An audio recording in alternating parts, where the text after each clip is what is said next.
Good morning.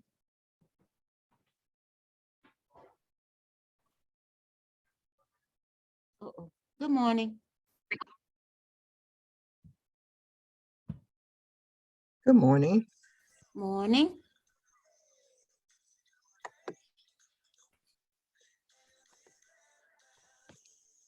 Good morning. Good morning. So it works. That's great. I'm glad. Okay. All right. Yeah, but when I don't know what I did, but I finally got it. I guess I don't know, but anyway, I'm thankful we got it working. It working. Yeah. So he has everybody in the somehow I hope we're still in the waiting room and he's letting us. Okay. Because I don't see him. Let me see. Yeah, I don't know what we sent. I sent him a protocol for security. And I don't know if he has it set up so we automatically go into the waiting room or what, but yeah, it looks like it's working. It's good.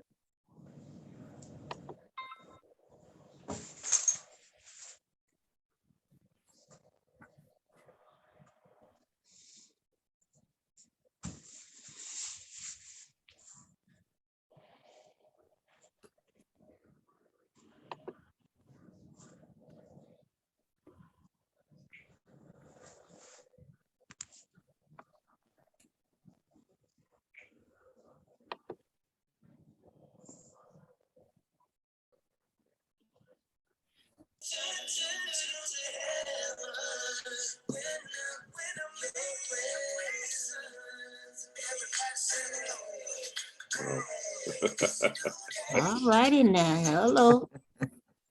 It's a new day. And well, I'm glad about it. Thank you. Hello. Good morning.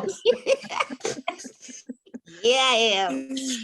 Lord. Good morning, everyone. Good morning. Morning.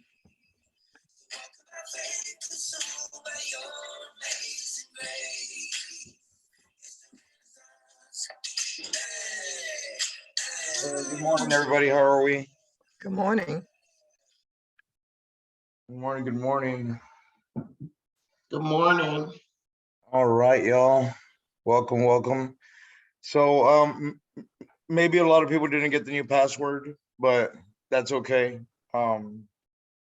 Last week we got hit. That they came after us, Yeah. but that was expected.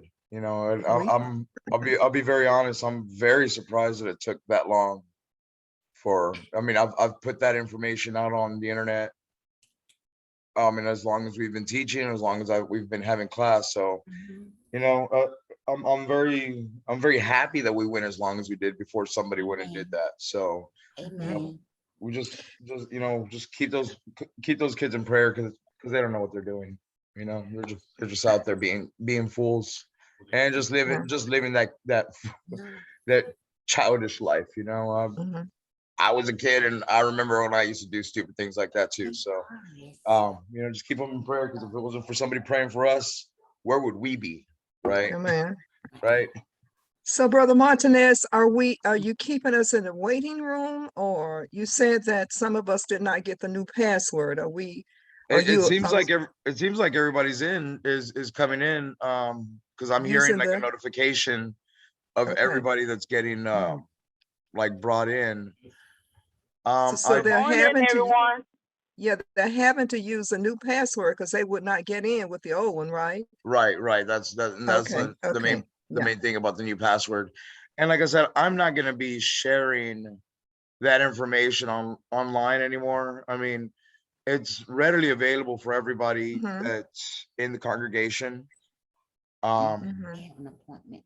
Okay. I'm learning how to I'm learning how to navigate my YouTube page because that's the biggest thing is I want to be able to make my YouTube page go live along with my Zoom page. Mhm. So whenever we open up here, I'm going to try to make it to where it just goes straight to YouTube and everything will just be Okay. recording there. So nobody will. Who So something is like that wouldn't Kevin happen. Smith? I'm sorry to interrupt. Who is Kevin Smith? Okay. All right, I just want I to be remember sure. Kevin Smith Former from West West End. Enders. Okay, I just want to be sure. Awesome. So a name we didn't Oh, yeah. recognize. Okay. Yeah. Hey, Brother Dale. Yeah, yes, Sister Grogan.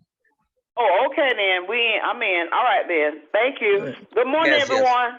Good morning, Vanessa. Good Okay. morning, good morning. But Brother Kevin, we had a situation last week and want to make sure that everybody's legitimate that's in here. Okay. That was all. Sorry. Yeah, it was Shut my mouth, go on mute. Good morning. yeah, it was a bit of a trial for us, but you know, we're here now and we're gonna go ahead and just jump right in. So yeah, last week, you know, we were trying to pick up where we left off the week prior, which is Proverbs 9. Look at this. See that? You have to be very careful with where you step up on. No, because I need it right here. So please be very careful, okay? Okay. Let's go ahead and open up with prayer and we'll go ahead and get started from there. I'm just gonna pull something up right quick before we do that. There we go. Okie dokie. All right, y'all. Let us bow. Father, we thank you for this day. Thank you, Lord, for waking us up and giving this opportunity to be able to discuss your word, to discern it with one another, that we could divide it rightly according to your will. Lord, we pray that your spirit be on us. We ask forgiveness in any way we've offended you. We ask that we can also learn to be forgiving of anyone who's offended us, Father. Lord, I pray that you continue to work in us your will. You continue to be with the body of Christ through this world. Those who may be grieving, that you comfort them. Those who may be experiencing trials and tribulations, Lord, that you carry them, Father. And those who may be seeking you, that you can reveal yourself to them. Thank you, Lord, for your many, many blessings. Your grace is so amazing, Father. I just cry thinking about it, and I'm grateful for that. I thank you and I love you and I give you all glory and honor, and I pray these things in the name of your Son, Jesus Christ. Amen. Amen. All right, y'all. So last week, we left off, or we were trying to start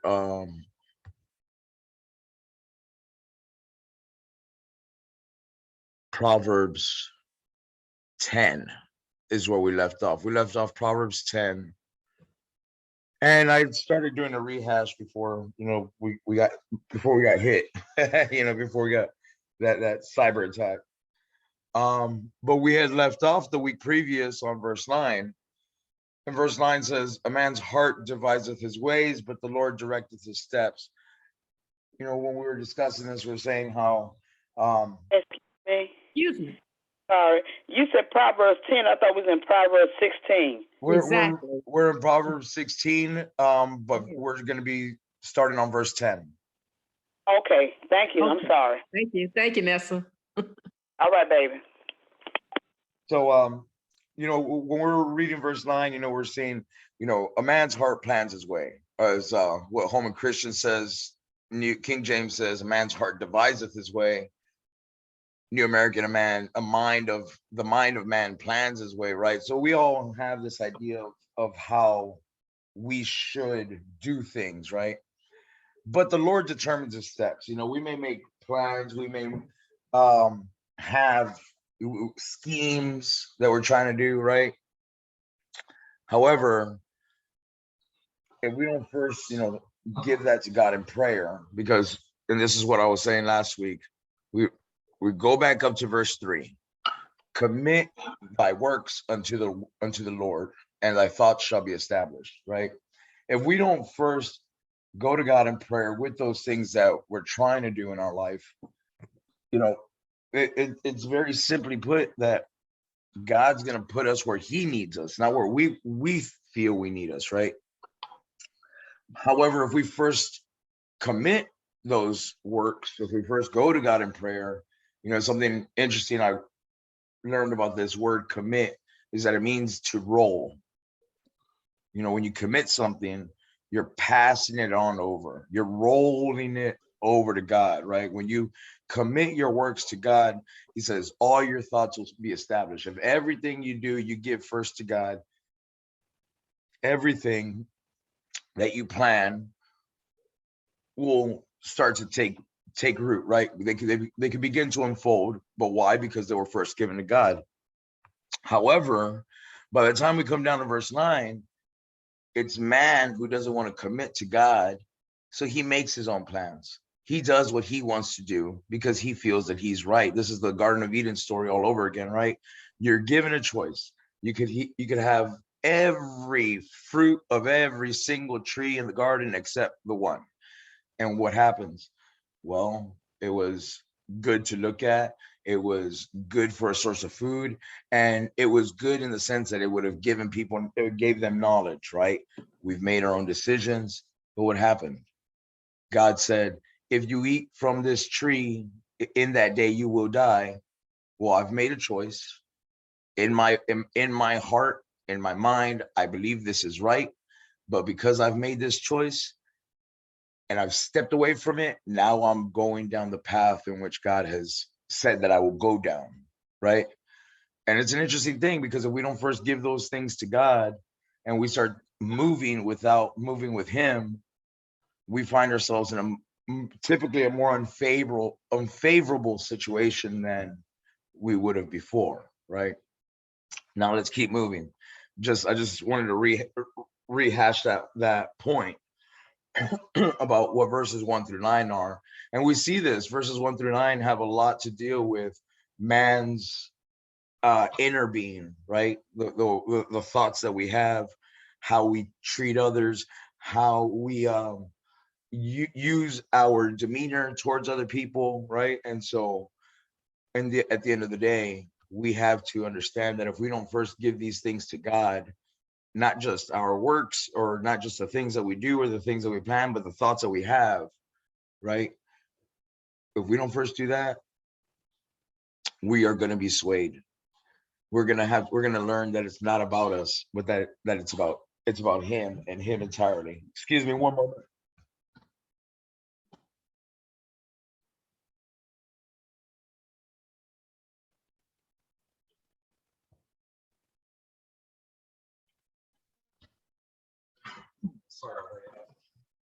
So now we move into verse 10.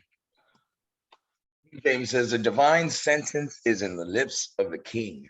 His mouth transgresseth not in judgment. Now I'm going to try to move very, very quickly, which is something that, we most of us know that I don't do very well, but I'm going to do my very best to move quickly because what we're going to see in verses 10 through 15 is we're seeing these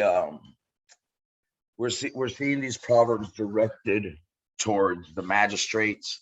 We're going to see a lot the name or the word, the title king, a lot in this.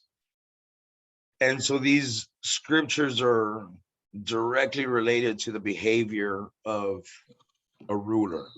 You think of a king could be the ruler of a nation, right? We live in America. We don't have a king, but yet we've appointed one, right? We've elected somebody who is in charge of our well-being, who should have our best interest in mind. We all know that's not the case. People don't have, people in politics typically don't have the welfare of the people in mind. They say they may, but there's always something in the middle of that, right? So a divine sentence is in the lips of the king. His mouth transgresseth not in judgment. New American Standard says that it's a divine decision that's in his lips. His mouth should not err in judgment. I was saying something last week to the effect of Solomon, one of the last king that had real discernment, that could make a proper judgment. There was a story where a woman rolls over on her child and she steals another woman's child. And so they're arguing over this child in Solomon's court. And Solomon said, very easily put, we're going to cut this baby down the middle. And, you each get half. And so the woman who stole the child was like, yes, bet, that's fine. Cut the baby down the middle. I'll take half that baby. While the mother was like, you know what? If it means me giving up my child, then, go ahead and let the baby live. Give the baby to this woman. And so Solomon was able to use discernment in this situation to know who the mother was. And so it's very interesting, this decision came from Solomon's mouth, and it was because he was given this divine intuition, right? This discernment that was given to him from above. His mouth did not err as he was making that judgment. And so when I was reading this, that was one of the stories. And actually, as I was reading these 5 passages, these 5 verses, that was the story that was coming to mind. Is when Solomon was still a young man, right? When he was still a new young ruler. Verse 11: a just weight and balance are the Lord's; all the weights of the bag are His work. I'm a really big fan of what the New Living Translation says here. So let's look at these 5 verses right quick, or these 5 translations. New International says, honest scales and balances belong to the Lord. All the weights in the bag are of His making. English Standard says, a just balance and scales are the Lord's. All the weights in the bag are His work, right? So we're seeing this correlation between balances and scales. If they're right balances, they're just balances. These are things that belong to God. God weighs everything out very, very, very fairly. Where we may feel we have an objective outlook on things, God's view, God's perception is much more objective than our own, because in our objectivity, or in the objectivity that we claim to use, we're going to litter it with many biases that we already have. We typically are not balanced scales, right? We typically we try to work things more in our nature, or towards our benefit, as opposed to looking at things objective and be like, oh, well, you know what? I messed up on this and I should have taken account for that. And you know what? Let me go to my brother and apologize if I may have wronged him, right? Or, hey, let's take this down even simpler. Oh, you know what? So-and-so asked me to do a job for them. I could do it for this much, but you know what? I need to get some money out of it. So I'm going to do it for this much. And I'll tell them this is how much I usually do things for. We see this in, let's say, a mechanic shop.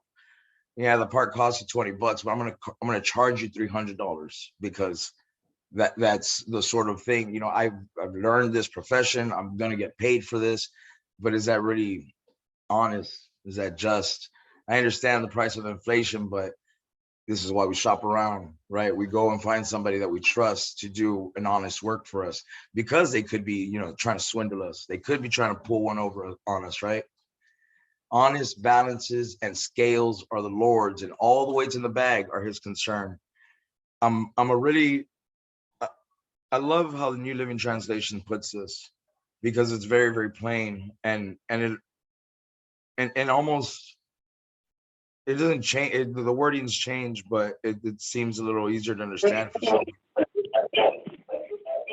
some. New Living Translation, it says, the Lord demands accurate scales and balances. So not only are we seeing that these just balance and scales belong to God, but He demands, He demands that we that we behave fairly. That when we're speaking with one another,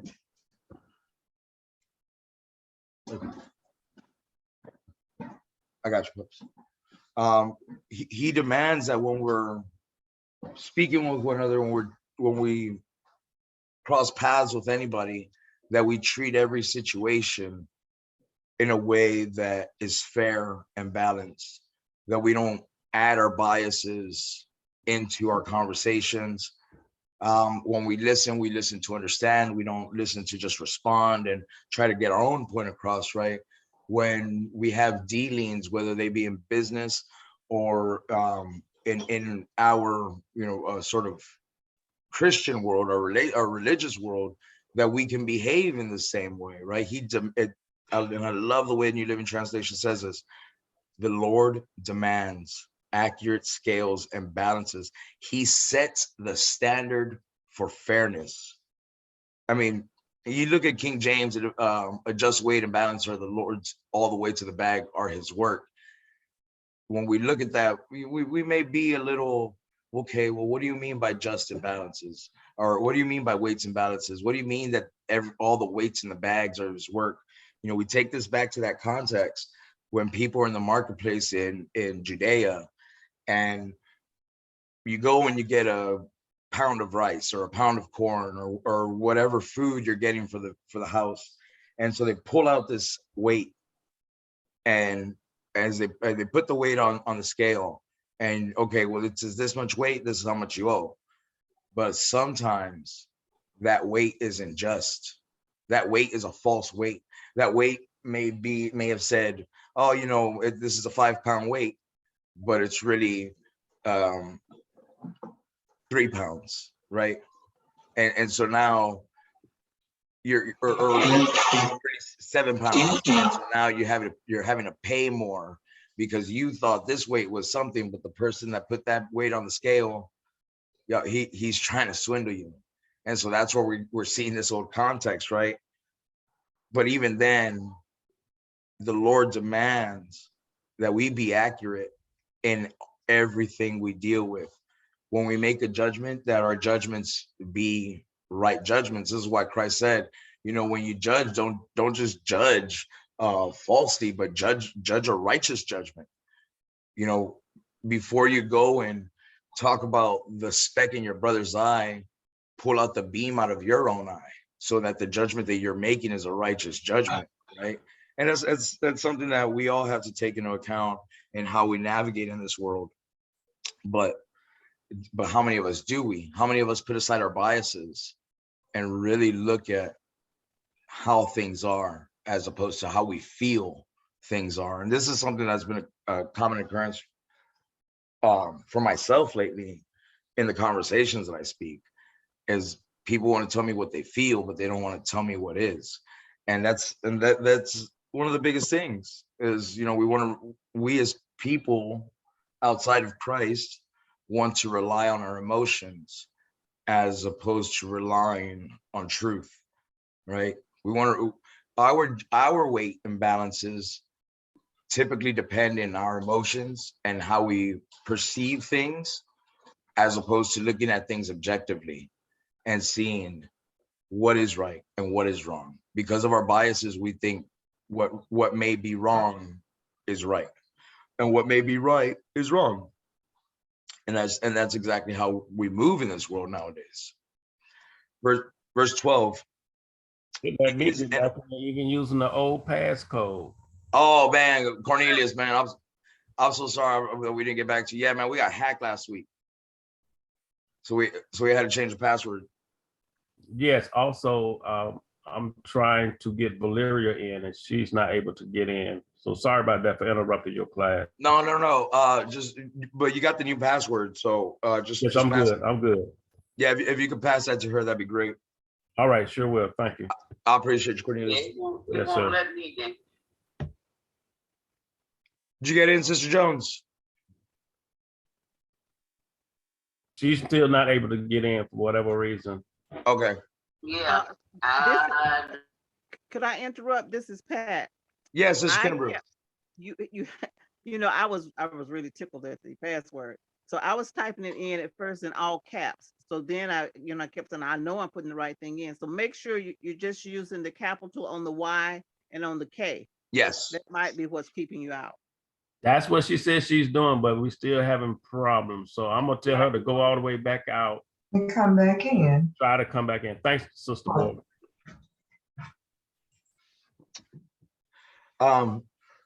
Excuse me. So yeah, it's very interesting how we when we're outside of Christ, we think that we are judging things accurately, but a lot of times, like I said, we have inserted our biases, which change the weight on the scale, so to speak, right? Verse 12, it is an abomination to kings to commit wickedness, for the throne is established by righteousness.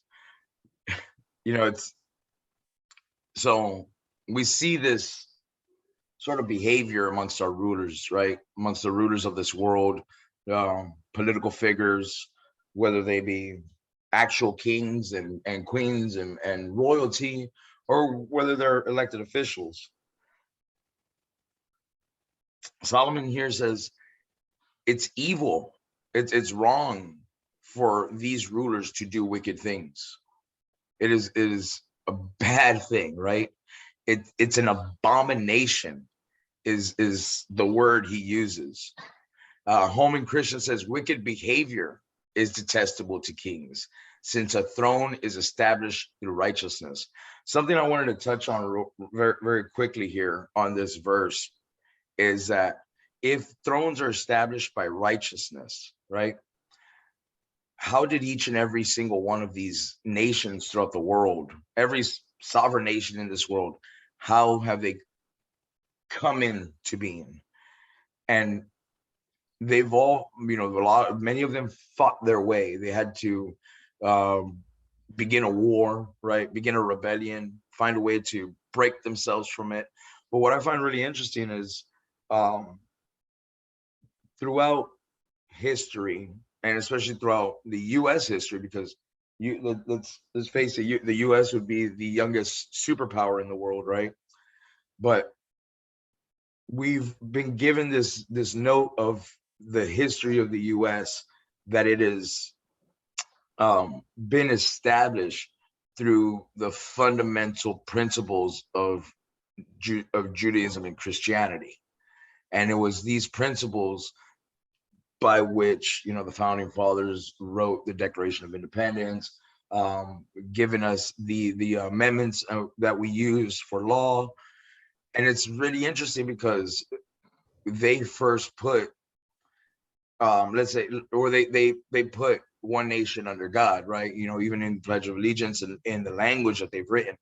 So now, whether they believe in the God that we believe, whether they worshiped the Father, or whether their God may have been a separate God, I think that could be, that could be debatable. However, it's clear that this nation was established under a sort of monotheistic umbrella, right? A monotheistic look. Whether they use that for their benefit or for their advantage, and not for the benefit of people, that's neither here nor there. The point that I'm trying to make is that this nation was established through those precepts of monotheism, of the Judeo-Christian outlook.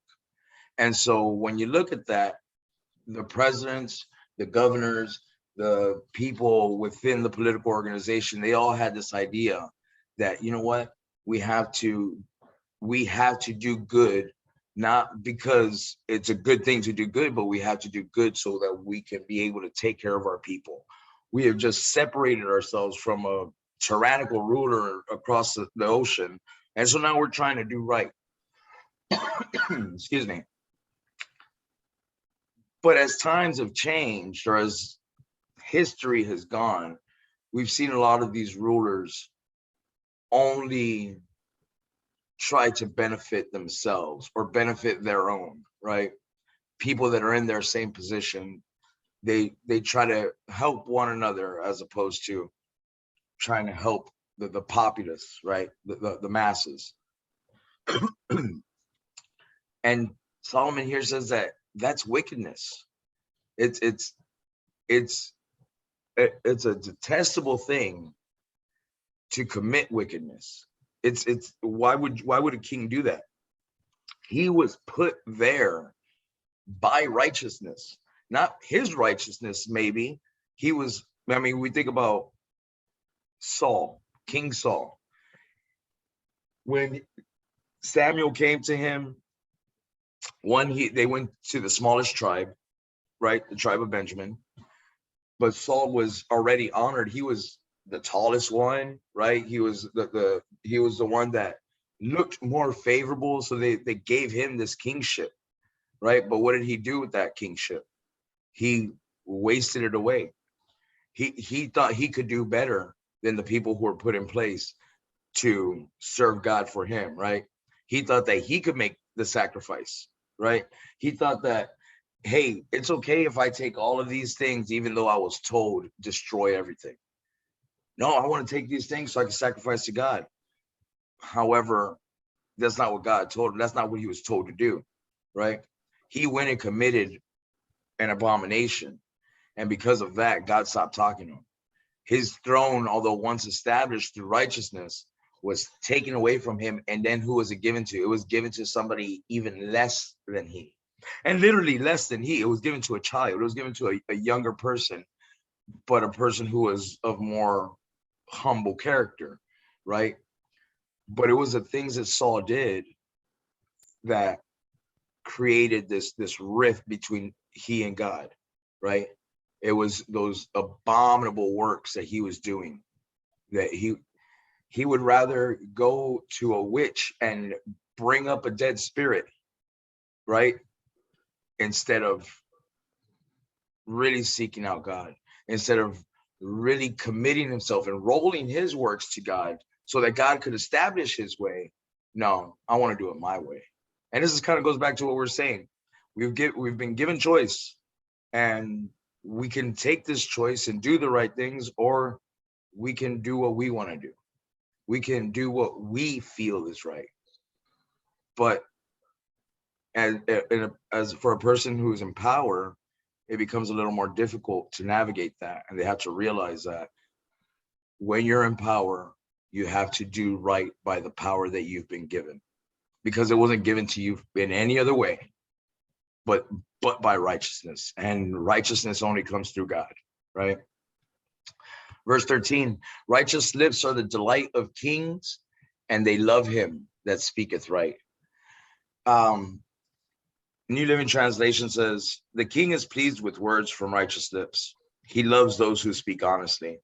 You know, again, going back to this view of the ruler, you know, our president, typically, whenever presidents take office, they bring in all new people, right? All new staff.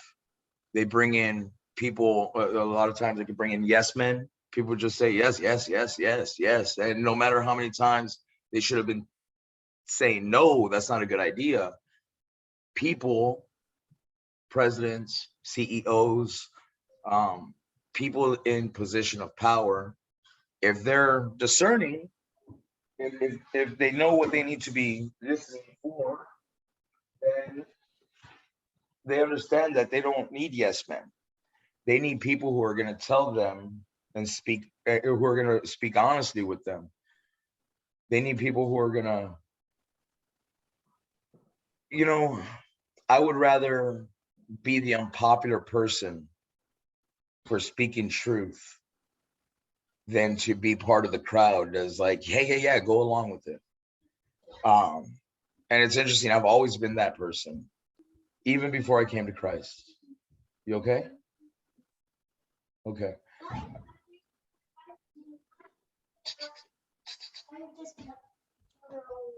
You can go wash your hands. Hey.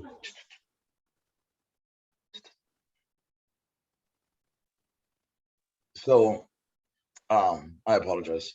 You know, so it's interesting, you know, a lot of times people in positions of power, they surround themselves with people who are just gonna tell them what they want to hear, as opposed to telling them the truth. Just one moment, y'all. Get down. Hey, you're knocking this computer all over. Move. Look at this. Get down.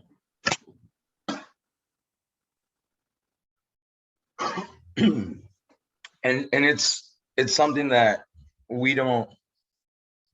It's something that a lot of people, they don't realize. You know, do you want to just be told yes? Do you want to just be told what you want to hear? And that me personally, I use that in the term of reading the room. If I know somebody just wants to hear what they want to hear, I do my very best not to argue with them. I do my best not to tell them what they want to hear, and I just leave it at that. However, when you're put in a position of power, you want to have people around you who are going to be honest with you, who are going to tell you you're messing up, you're doing wrong, or hey, this is a good thing that you're doing. Righteous lips are a king's delight, and he loves one who speaks honestly. How are it's difficult mainly, and I stay out of, I try to stay out of the political realm, but go watch TV. I do my very best to stay out of the political realm, but I see this. I saw this, in the previous administration and the previous one before that, and the previous one before that. I see it in this administration. Our leaders don't surround themselves with people that have that leader's best interest in mind, but their own interest, right? Our king, my leader, when I speak right, he loves it. And he loves that I speak honestly. When I share the truth about Christ to others, that's speaking honestly. That's speaking right. And those lips sharing the gospel truth to others is a delight to my king. And so when I look at all of that, I think I'm glad that my king has me around to be able to speak truth. Thankfully, my king doesn't need me to be in his ear and be like, you're doing a good job, king, because he knows it, right? I don't need to tell him what he wants to hear. I only need to be honest. And it's one of those things where a lot of times we would rather say what somebody wants to hear in order to appease them so that we don't create any conflict. But that doesn't get us anywhere. We need to be able to speak truth and honesty so that our king, right? So that my king knows delight of me. That's one of the basics. Verse 14, the wrath of a king is as messengers of death, but a wise man will pacify it. This is another verse that I liked a lot. New Living Translation says, the anger of the king is a deadly threat. The wise will try to appease it. We could take this into this realm of the secular world in which we've been talking about. Our president, the rulers in this world, they have every authority to be able to go and strike another nation at the drop of a hat, right? I was just watching videos of, I believe there were Syrian rockets flying to Israel, and Israel has a defense system called the Iron Dome, and it's another rocket that catches the rockets coming in midair, and it explodes. It just detonates the rockets before they can hit land. But I find it very interesting that all these things that are happening within these nations very quickly is like, I just push a button and they could send destruction their way. The wrath of a king is as messengers of death. These people, they've had so much conflict, but very easily, the leaders of this nation are willing to destroy somebody because of their wrath, right? So easily they can send this messenger of death because of their wrath, right? But a wise man will pacify it. And and I think about this Iron Dome in the sort of sense of the wise man, right? The Iron Dome, this defense system that stops this rocket from destroying property, homes, people, right? This Iron Dome is that wise man. Now let's look at this in our context, in the context of the world. If we're doing right by what we're doing in our walk with Christ, we should always speak righteousness. Let's look at verse 13. We should always speak righteously to be a delight to our King, right? But the moment that we stop, okay, give me a moment, okay? Just give me some time. When we speak righteously, we become a delight to our King, right? However, when we start behaving in a way that dishonors him, we need to understand that he will have wrath behind that. When we do not live according to the precepts that have been set out before us, we're going to have to pay a consequence. However, the wise man will pacify that wrath. Who is this wise man that will pacify the wrath of a king? Who will pacify the wrath of our King? But none other than Christ, really. You know, you think about that. He went and did something to be able to pay the price for all people. To be able to pay that, he went and pacified this wrath, right? And it's a beautiful thing, because without really first thinking on the things that Christ did, we would still be underneath that wrath. If Christ had not come into this world, lived the perfect life, died for the sins of all people so that all can know who he is, had he not done that, we would still be under God's wrath, under the wrath of the King. But because this wise man came into this world, he was able to pacify that wrath so that we can go back and speak righteously, so that we can speak honestly, and so that we can bring people to this truth, so that we could be a delight to this King. Would I rather be in my King's delight, or would I rather be in my King's fury, right? And that's one of the things that a lot of people don't recognize, where they stand in this world. I was just having this discussion with a very old friend of mine, and it makes me sad, because she says she believes what I believe. And so I said, okay, if you believe what I believe, do you believe that Jesus Christ is the Son of God? Do you believe that he died for you, that he resurrected 3 days later, that anybody who believes in him can have everlasting life? And she's like, I can't believe that. I said, then we don't believe the same thing. I'm sorry. I hate to be the person to say it like this, but just because we're both trying to live a life in which we're kind to others, it all starts first with coming to Christ. Now, she doesn't believe that. And I told her, well, the sad thing about this, the sad reality is although we both may be trying to live a life of kindness and graciousness towards others, if you haven't taken a public admission of faith in Christ, whatever you're doing is worthless. And being that she's a very old friend of mine, I can be very blunt. I can be very, very forward and frank about it. I don't have to sugarcoat it or walk on eggshells around it because I'm afraid of offending her. I could be very honest about it. And it hurt her very much to hear those words. And it hurt me a lot to say that, because she is a very kind person. But you know what? Kind people are still going to feel God's fury. Kind people who have not taken on Christ are still going to experience his wrath, no matter what. But if you take on Christ, you take on righteousness.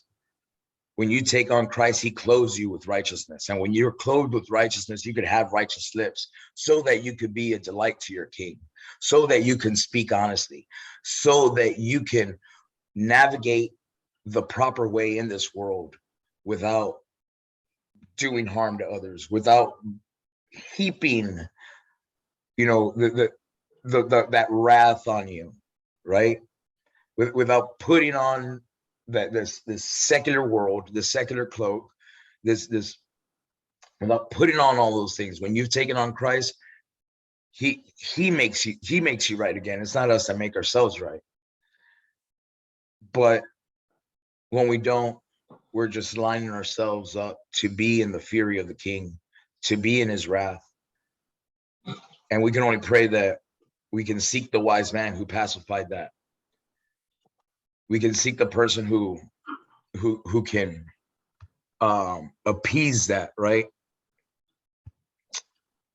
Verse 15. Oh, wow, I did it. Awesome. Verse 15.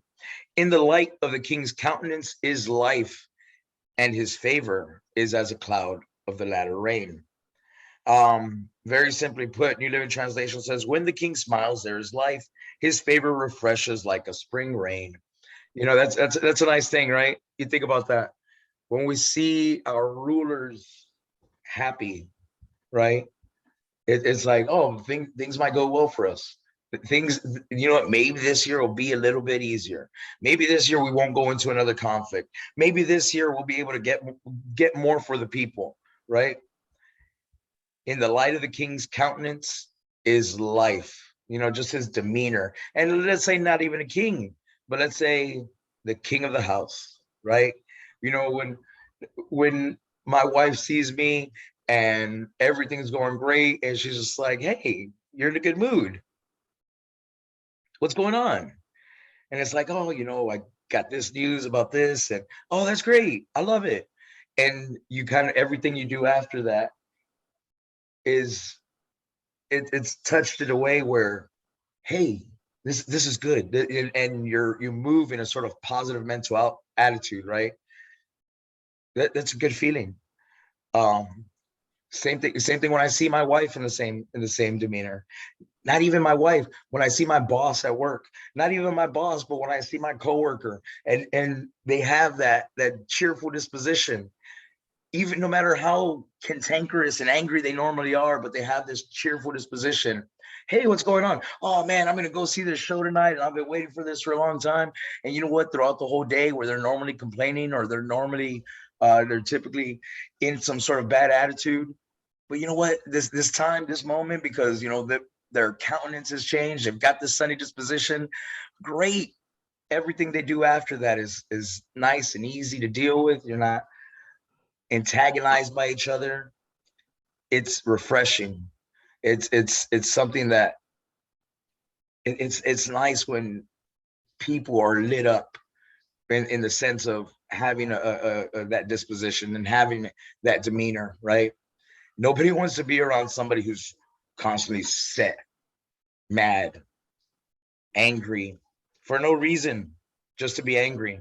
Nobody who wants to be around that person. I know I was like that for many years. Nobody wanted to be around me.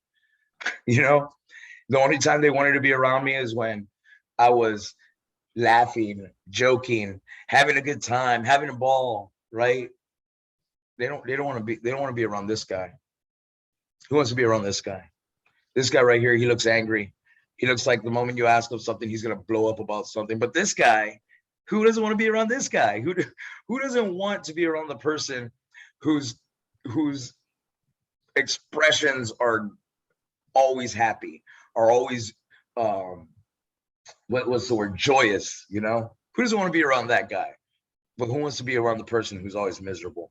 Who's when something good happens, they still find a way to make it bitter, right? Who wants to be around that? We're gonna go ahead and well, you know what? Let's keep moving real quick. Verse 16. And so just to recap, so what we saw from verses 10 through 15 were really passages or really proverbs that were directed towards the rulers in this world. Solomon was a ruler. Solomon was a ruler with the most understanding.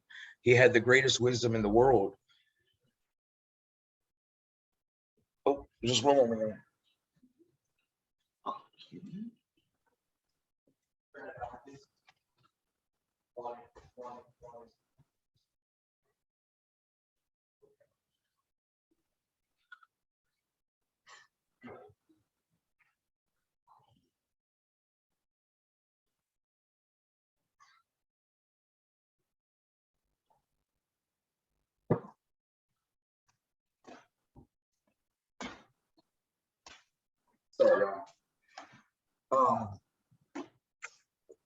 But yeah, what we're seeing in verses 10 through 15 was the way rulers should navigate their demeanor, their attitudes, their perceptions.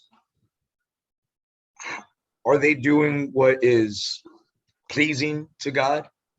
Are there, are the decisions, the judgments that they have spoken, are they in line with God's righteousness? When they are making judgments, are they biased judgments? Are they accurate? When they behave, are they behaving in a way that brings honor and glory to him?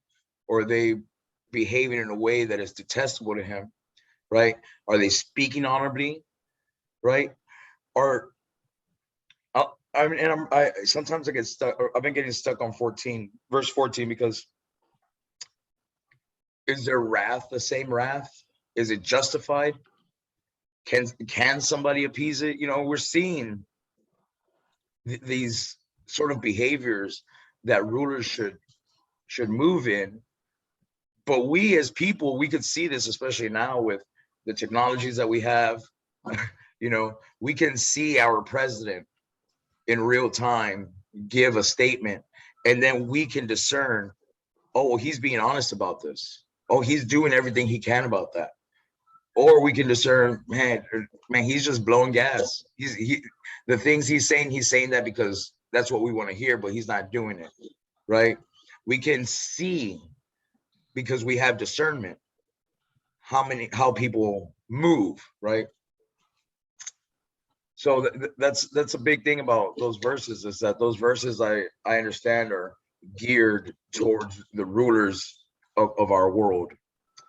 But finally, we land on verse 16. And Solomon says, how much better is it to get wisdom than gold, and to get understanding rather to be chosen than silver. No amount of wealth is going to benefit you than the wealth of having true knowledge, of having wisdom and understanding. What did we read at the beginning of Proverbs? Knowledge begins with the fear of the Lord, right? If we don't first start with fearing God and understanding that we have no control of the things that happen, the only control we have is how we react, excuse me. The only control we have is how we react to the situations that we've either placed ourselves in, or the situations that have been heaped upon us. How we behave in those situations. That's the only control we have. How we control our emotions. We're going to read later on that a man who doesn't control his emotion, a man who cannot control his emotions, is like a city without walls. He could be taken over very, very easily. How do you control your emotions unless you don't first have an understanding of how to control them? And how do you get understanding? Well, you get understanding by first submitting yourself to God, humbling yourself to him, realizing, and we've said this, when we speak of fear, it's not that we're afraid of God, it's that we revere him. We respect him so much so because we understand that God can take everything away and he could give everything to us. I don't worship him because of that. I worship God because his grace is so amazing. He has given me things that I've never thought I deserved. And I still don't believe I deserve the things that I've been given. But two, I worship him because he is an amazing God. A God that can make a bent stick straight. A God that could do the things that I cannot do. A God that is greater than anything I could ever imagine. I worship him because he is great, not because I fear him, not because I'm afraid of him, but because I know he is. And I love it when I heard Orpheus first say this. I praise God because God is worthy to be praised. And there is no one else that can take that place. No one else is worthy of the praise that I give God. And once we begin with that, once we understand that that's where I get everything from, no amount of money, no amount of materialism, no amount of wealth could ever compare to that knowledge. And we could all be learning and learning and learning, but unless we don't start with the fear of the Lord, what's the point? What's the point of all that learning, of all that knowledge, right? I want to read to y'all. It's Philippians 2. Let me just find this this passage right quick. It will not take me very long. It is Philippians 3, verses 7 through 11. Philippians 3, verses 7 through 11. And you know what? Yeah. So it's interesting. The heading in the New Living Translation says that this is what's known as the priceless value of knowing Christ. And, you know, Paul's sharing how, you know, the Jews and the Gentiles, you know, they have knowledge, but they don't have knowledge of Christ, right? I was going through this with my very best friend, another one of my dear friends. And, you know, he's got all these questions about the world. His, you know, we call them conspiracy theories, right? I don't believe they're conspiracy theories. I agree with a lot of the points. But what's the point of all this knowledge? What's the point of knowing these things if we don't first start with Christ? And so I had to tell him this. I was like, I go, brother, I love you, but none of these things matter if they don't have anything to do with Jesus. And he's like, I don't understand. And so I sent him Philippians 3, verse 7 through 11. And it says, and I'm reading New Living Translation. It says, I once thought these things were valuable, but now I consider them worthless because of what Christ has done. Yes, everything else is worthless when compared with the infinite value of knowing Christ Jesus, my Lord. For his sake, I have discarded everything else, counting it all as garbage, so that I could gain Christ and become one with him. I no longer count on my own righteousness through obeying the law. Rather, I become righteous through faith in Christ. For God's way of making us right with himself depends on faith. I want to know Christ and experience the mighty power that raised him from the dead. I want to suffer with him, sharing in his death, so that one way or another, I will experience the resurrection from the dead. Nothing in this world matters.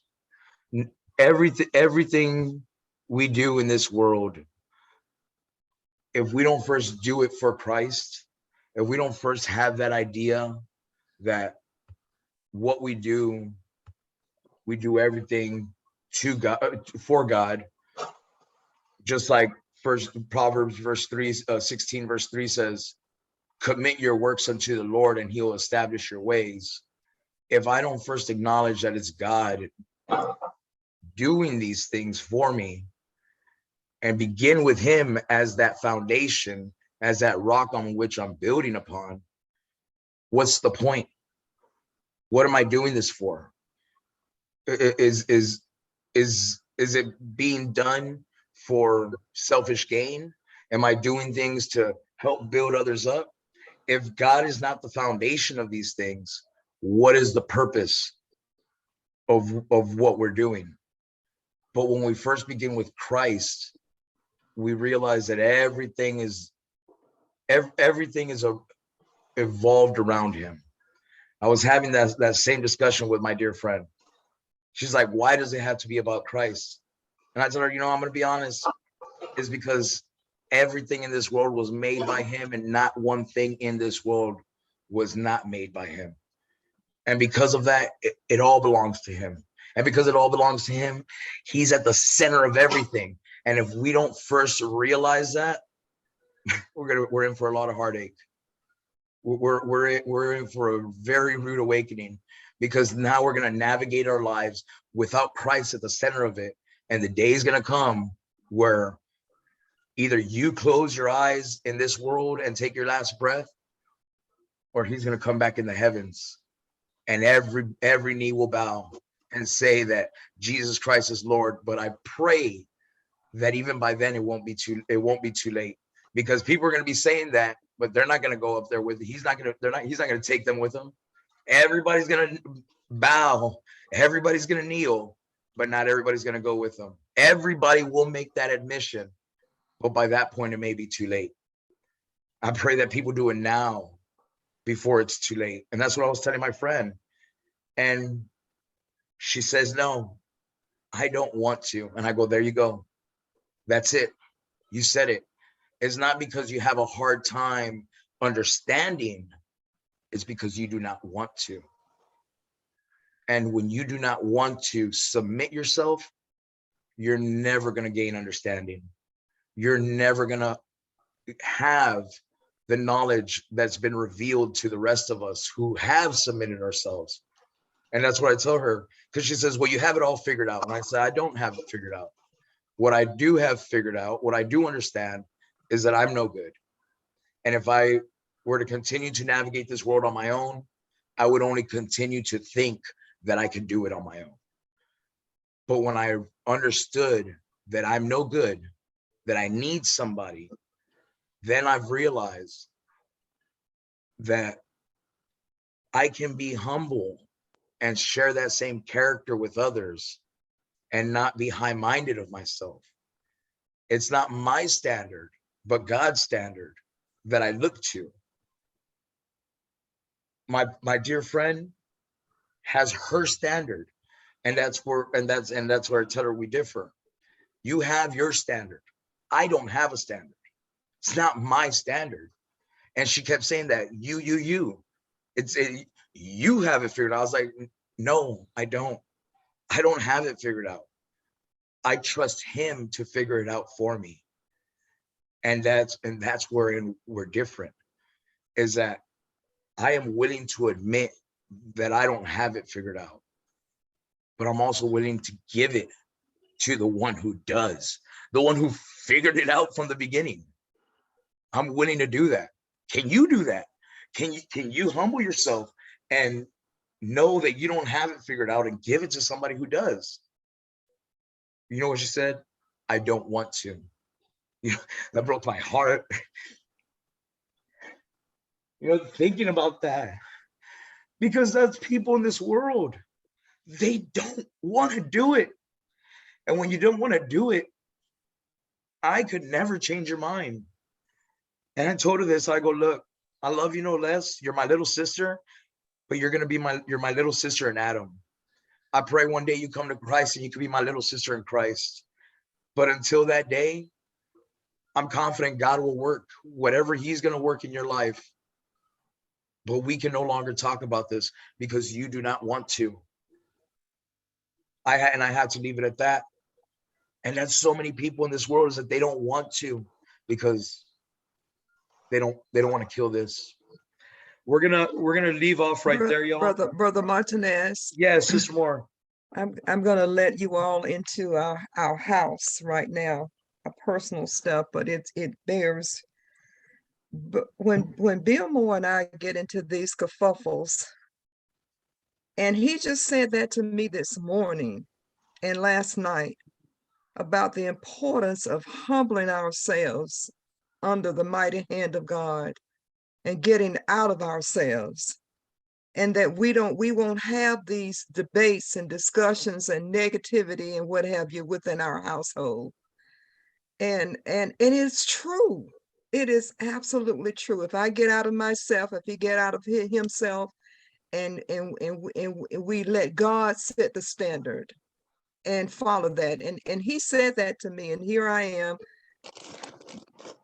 getting, I mean, he beat me up, so I didn't want to accept it, but I have to accept. You know, it's so interesting. It's so interesting. You know, you say this. So, you know, my son just turned 4 last week, right?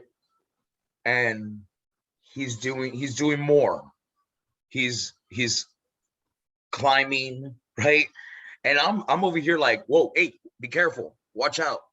And Miranda pulls me aside. She's like, you need to stop telling them that.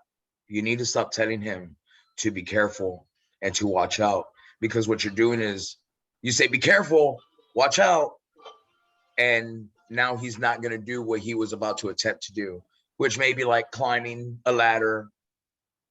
He's doing more, but at the same time, I have to recognize that I can't be there for him in every moment.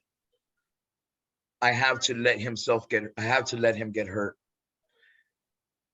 And when Miranda said that, I felt some kind of way, because I'm not telling him be careful, like, hey, watch what you're doing. And in a sense I am, because I mean, a 4-year-old can't understand when I say be careful. I mean, watch with what you do. Be self-aware. Every step you take. That's what I mean. However, he sees it as be careful, don't do that. And so he backs off. And so he's not gonna climb the ladder, right? He's not gonna. So now I try to encourage him by saying, hey, good balancing job, right? So to help encourage him, to help build his confidence. But every time I say be careful, I'm cutting his confidence down. And so when Miranda told me that, I felt some kind of way. I felt some kind of way with her, and I felt some kind of way with myself. Because one with her, it was like, I'm thinking to myself, I was like, girl, like, let me be this boy's dad, right? But then within myself, I was like, but you're not going to toughen up your son if you're constantly coddling him and you're constantly babying him and you're constantly saying, watch out and be careful. Then he's never going to take a risk. He's never. And imagine that. The biggest risk I took was giving myself to Christ. That's a huge risk, and for all of us, because now we've made ourselves social pariahs. You know, I told a friend of mine the other day, I go, you know how I know, you know what I tell people so they can automatically know, don't mess with me now. I tell them right off the back, I love Jesus. Because once I tell them right off the back that I love Jesus, they automatically know I'm crazy. There's no doubt in their mind. Oh, he's willing to believe all that stuff? Man, that guy ain't right. That guy crazy. Oh, he believes some dude died and came back to life 3 days later. Yo, he crazy. He believes that that God split a whole sea. That guy's crazy. You have to be a little bit crazy to believe the things that we believe. But you know what? Let me let you in on something. We're all crazy, but none of us realize it. We all think we're better, right? A man may devise his own steps. Or no. What does he say? It's verse 6, chapter 16, verse 1. A man's ways are pure in his own eyes. Right? We all think that we're right. We all think that. But what about those of us who are willing to say, you know what? I ain't right. I'm not right. It's him that makes me right. It's not me. Man, we sound even crazier when we tell people that. All right, y'all. We're gonna leave off right there. Brother Montez. Yes, Brother Hester. Brother Monez. Yes, sir. Just one quick comment before we close out.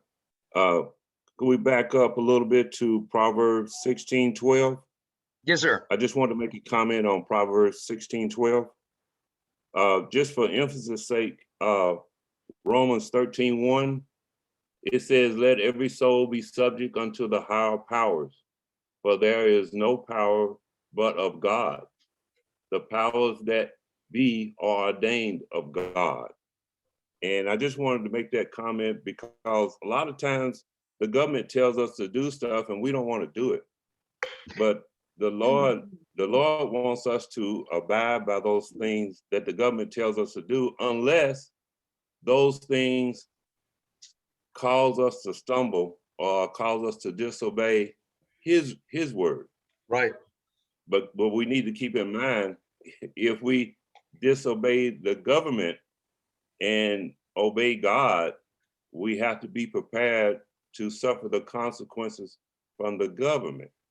I just wanted to bring that out. You know, I mean, you think about that. And I always go back to Jerusalem in 70 AD, right? Jerusalem's on fire. Nero is destroying this nation.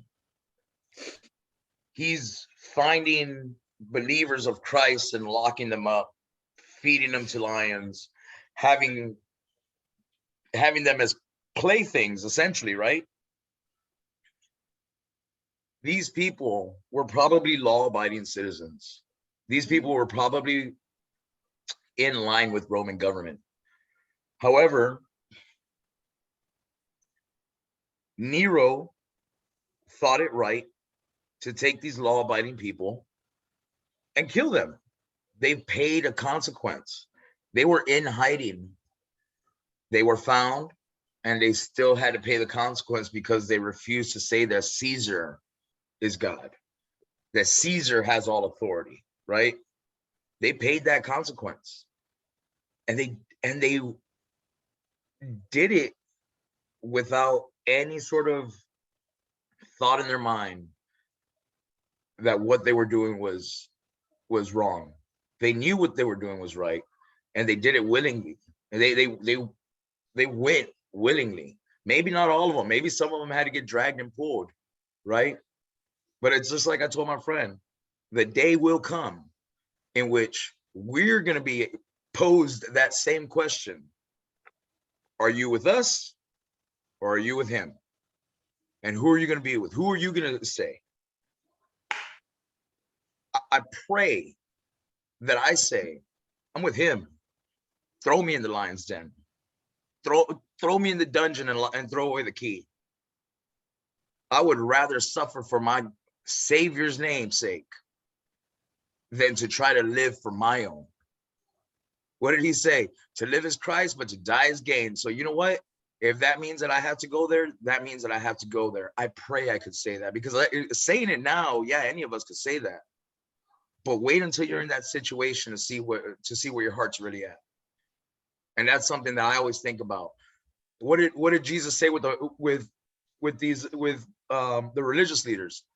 Man, you put up these monuments and these stones to commemorate the prophets that were killed. But if you were there, you would have done the same thing. You would have killed those prophets too. But what do they say? No, that wouldn't have been us. That wouldn't have been us. But yet Jesus was right in front of them and they tried to stone him. Jesus was right in front of them. They tried to throw him off a cliff. But yet in their heart, they're saying, no, but if I was there, if I would have been walking with Israel 40 years in the desert, I would have lasted. And we all say that. We all say we would, but will we? And then therein lies the difference with where our hearts are at. All right, y'all. We're gonna leave there.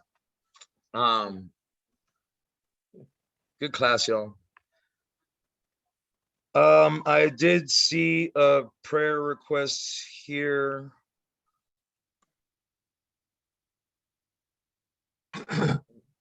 And let me just get it typed up before Why are you looking for that, Brother Martinez? Yes, Brother Moore. Yes, I just want to thank everybody for all of the cards that they have sent in reference to the death of my brother. And I'd just like for you to keep us in prayer. We'll be going to his memorial on this weekend. So I'd just like y'all to continue to pray for me and Ronnie as we travel. Amen. Yes.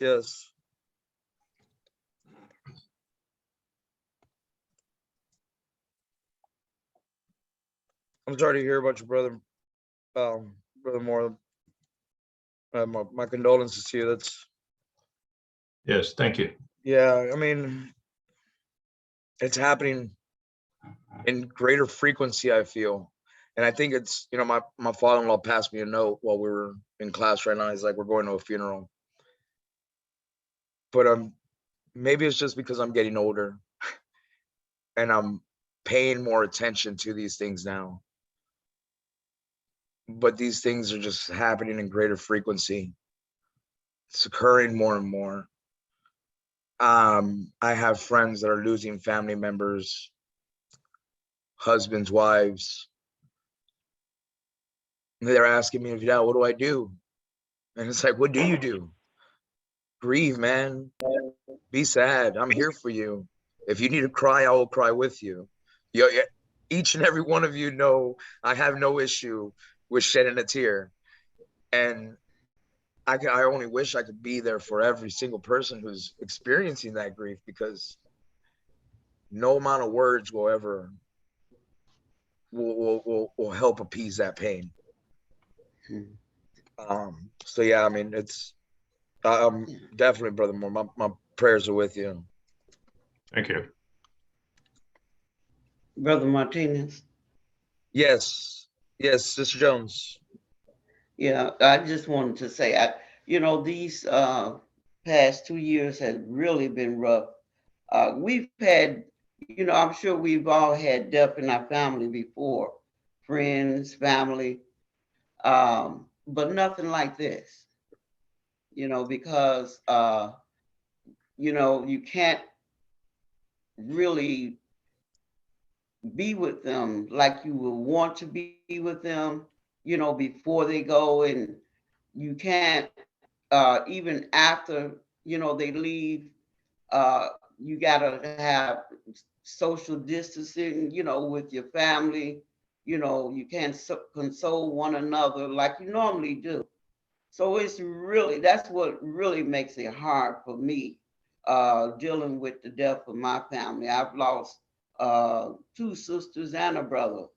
Um, and it's just not easy, dealing with that. So, but one thing we can say is that as long as we keep God in our life and know that Christ has our back, we'll be okay.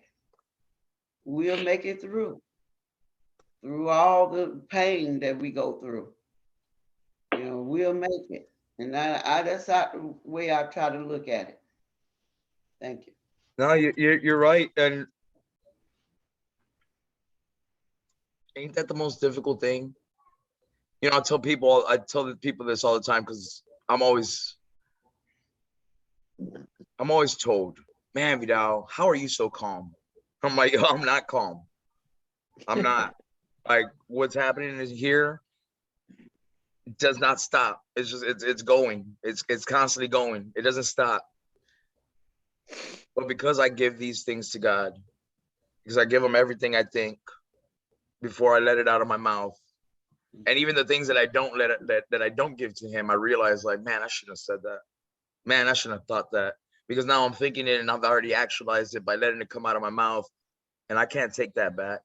I can't put that back in. Somebody else heard it, and now how is that going to affect their walk? How is that going to affect their attitude? And so people are like, how do you stay so positive, or how do you stay so calm, Vidal? Tell them it's not me. It's not me, because I've been through it. Vidal is not calm. Vidal is not positive. Vidal is one of the, I tell him all the time, Vidal is one of the worst people you'll ever meet. No, that's not true. You don't know Vidal. You know Vidal in Christ. You don't know Vidal outside of Christ. Vidal outside of Christ is a terrible person. I don't even want to know Vidal outside of Christ. You know what I mean? Like, I know who I am, and it's interesting because people are always like, no, you're thinking like you can't think like that about yourself. And it's like, I don't think. I know, because I know who I was. I know who I am. And I know that without Christ, I'm gonna be I'm gonna be that old man. I'm gonna be that bag of dying bones, stinking. If without Christ, that's who I am. And it's not until we first accept that, recognize that we need him. If we don't first recognize that, then what's the point? And it goes back to what I was reading, Philippians 3:7. What's the point if we don't first begin with Christ. There's no point. Everything else is garbage in comparison to the priceless value of knowing Jesus Christ. Also see the some prayer requests here for Sister Carol Cameron, for Stephanie Hill, Johnny Ross, and Johnny Williams, as well. Keep all the sick and shut in prayer. Sister Brunson's also asking for prayers for her family, especially for her son and his children. And so we'll be sure to thank you, Sister Hardy. And I've had a lot on my mind, especially since last week, with everything that happened to us. We weren't able to have our normal studies. So those, yeah, thank you, Sister Hardy. That was a lot of my mind and a lot of my heart. And it's just something that I'm just glad that we were able to be here this week so we can have class. Before we let out, are there any other prayer requests? Yes, but that is Sister Wilburn. I'm requesting prayer. Continue to pray for me and my family. But I'm also requesting prayer for a PET scan a CT scan that I'm going to have on Friday. That nothing's found and everything is okay. Thank you. Yes, absolutely.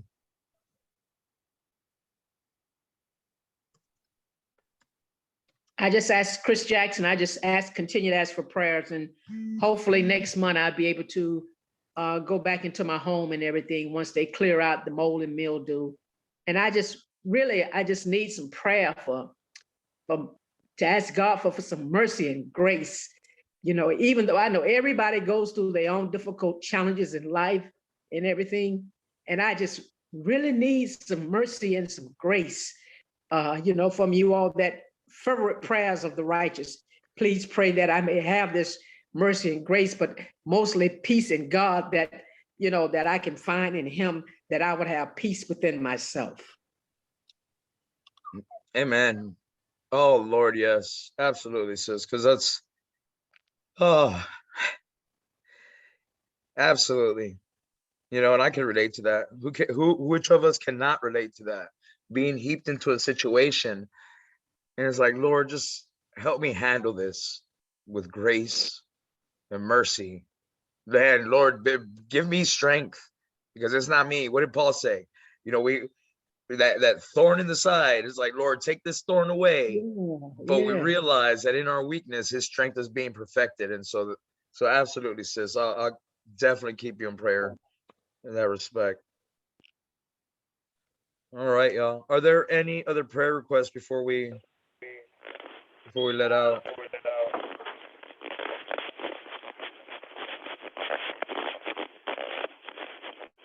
All right, y'all.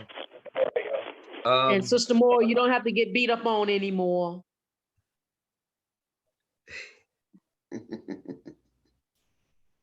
What'd you say, Chris? You don't have to get beat up on anymore. I got your back. Okay, I'll bring my posse over here to take care of him. So. Yeah. All right. Oh, thanks again, Sister Hardy. Yeah, my birthday will be on Saturday, and I'm just glad to be working. So yeah, it'll be a good weekend. All right, y'all. I also see that we're asking prayers for Kevin and Joan Smith. Awesome. And it looks like all the prayer requests in the chat. Yeah, just continue to keep one another in prayer. Pray for those in this world who they don't see the truth. They refuse it. So we just pray that they harden their hearts, and that God gives them that fleshy heart. Take that stony heart out so they can finally feel something. And it hurts. Man, it hurts. I feel something every single day. And a lot of times I'm like, Lord, why did you? Why would you allow me to feel such emotion on so much levels? But I'm grateful for that, and I wouldn't have it any other way. So thank you. 39 is coming faster than I thought. So It'll be a happy birthday. Definitely. Thank you. Just the Just baby. a baby. Hey, yeah, yeah. I don't feel like one, but yeah. I know. All right, yo. We'll go Happy ahead and birthday. thank you, Sister Hill. All right, yo. We'll go ahead and close with prayer, and we'll pick it up next week in verse 17. Verse 17, chapter 16, verse 17 was what we'll pick it up next week. Let us bow. Father, we thank you for this day. We thank you for allowing us, Lord, to have just a moment with one another, to discuss your word, to discern your will, Father, to know how people should be in this world, and to know how, as your children, we should be in this world. Lord, we thank you. We love you. We come asking prayers for your children here, Lord. We're asking prayers for Sister Brunson's, for her family, for her son and his children. You know what they may be experiencing, Lord, so you know what they need. And I pray that you restore them in whatever it is they need, that you build them up, that you strengthen them, that you comfort them. Prayers for Bill Moore, as he grieves the loss of his brother, that you give him and Sister Moore traveling grace as they go to be with family, that they can be that light to be able to give others strength in this time of grieving, Lord. That they continue to be a shining example of what it is to know you, Lord. We're also asking prayers for Sister Carol Cameron, Stephanie Hill, Johnny Ross, and Johnny Williams, as they're experiencing their treatments, Lord, as they're recovering from their illnesses. Lord, that it is you that they get their strength from, not the medicines that they may be having to take, although you have given us, this ability to know. But I ask, Lord, that it's you that works in them, and not trust in man, but trust in you, Lord. We're also asking prayers for Sister Wilburn as she goes to the doctor and has this exam done, that the CT scan comes out well and favorable, that she be healthy, so that she too could continue to care for her family, and that you continue to keep her family strong, Lord. We're also asking prayers for our sister Chris Jackson, that you continue to strengthen her, Lord, continue to have mercy, but that she can also share that mercy, that you continue to give her grace, but that she could continue to share that grace as well. Build her up, Lord. We know that although the enemy may put a thorn in our side, we know, Lord, that in our weakness, your strength is being perfected in us, so that we do not rely on our own strength, but we rely on your strength, Father. We're also asking prayers for Kevin and Joan Smith. Again, Lord, you know what they need. And so I pray that you build them up and you supply their needs, and that you continue to supply all of us with the things that we need to continue to walk to you. Lord, I thank you, and I love you. I ask these things in the name of your Son, Jesus Christ. Amen. Amen. Amen.